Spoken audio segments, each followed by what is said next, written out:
1920 में British soap giant liver brothers, उनके सामने एक प्रॉब्लम थी। उनके सामने प्रॉब्लम ये थी कि उन्होंने जो साबुन बनाया था, इंडियन मार्केट में इंट्रोड्यूस कराया था, वो इंडियन स्किन के सर्वाइवल के लिए फ़ायदेमंद नहीं था। यानी कि यहाँ पे हीट, रैशेस और ट्रॉपिकल इन्फेक्शंस बहुत ज़्यादा हो रहे थे, तो उनके एम्पायर यानी ब्रिटिशर्स के लिए वो बहुत बड़ी प्रॉब्लम थी। तो वहाँ पे इंडियन साइंटिस्ट केसी दास कैलकाटा केमिकल्स में जिन्होंने अपना इस्टेब्लिश किया था, उन्होंने मार्गो बनाया था। मार्गो जो सोप बहुत फेमस सोप है, जिनके बारे में आप लोग बहुत सुनते होंगे, जिसके एडवर्टीजमेंट वगैरह भी देखते रहे होंगे, उससे उन्होंने बनाया। और उसकी हेल्प से ब्रिटिश साइंटिस्ट जिस काम को बहुत सालों से करने की कोशिश कर रहे थे, वो फेल हो रहे थे, क्योंकि neem oil is notoriously difficult to saponify without losing its medicinal properties, smelling like rotting onions. The Indian chemist used a secret cold process method. They managed to keep the azadirachtin, the active bug killer in neem, alive in the bar. When people used Margo, they were not just smelling herbal, they were coating their body in a biological shield. During the massive cholera or smallpox outbreaks in the early 20th century, Margo का जो smell था वो as a survivor की तरह काम किया. It was the only soap the British doctors could find no flaws in it. They were forced to use it themselves. The British had a habit of patenting Latin names. Neem's scientific name was Azadiracha indica, but it was also called Margosa.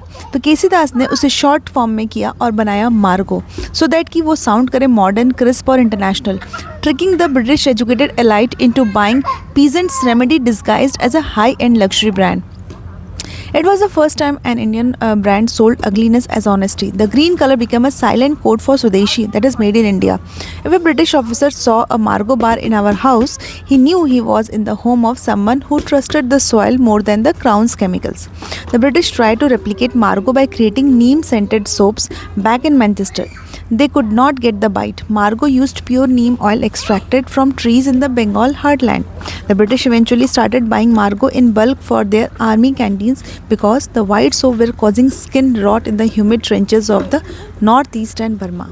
The British Empire, which claimed to civilize India, was literally being kept from rotting away by a green bar of soap made by the very subjects they were trying to rule.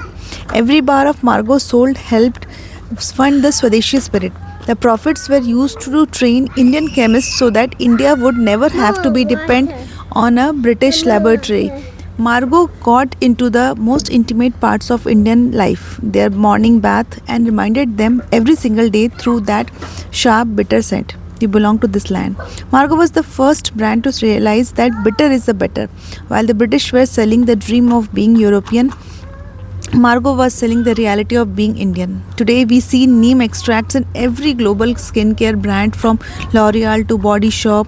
They all are chasing a ghost created in a Calcutta lab in 1920. They were trying to sell us the green revolution, but Margo was the first that fought the war of skin when it eventually mattered. Give me